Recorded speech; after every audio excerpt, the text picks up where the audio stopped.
Driver Subrahmanyam హత్య కేసులో సాక్షులను ప్రలోభపెట్టారనే ఆరోపణలతో నమోదైన కేసులో ఎమ్మెల్సీ అనంతబాబు ఒకరోజు పోలీస్ కస్టడీ ముగిసింది.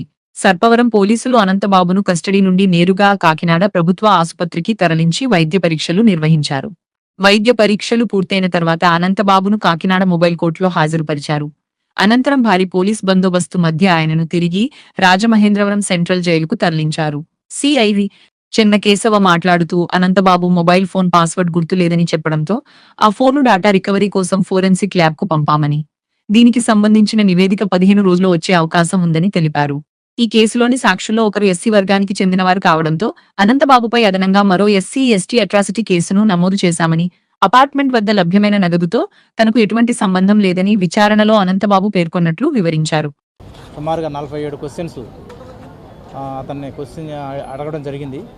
కానీ అందులో ఏ క్వశ్చన్కి కూడా అతను సరైన సమాధానం చెప్పలేదు. కోర్టు ఉత్తర్వుల ప్రకారంగా అతన్ని యాజ్ పర్ లా మనం ఇంట్రాగేషన్ చేసాం.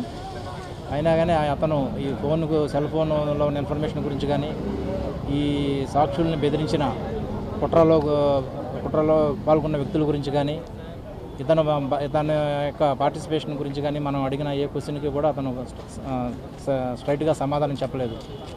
నాకు సంబంధం లేదు, తెలియదు, గుర్తులేదు అనే సమాధానాలు చెప్పారు.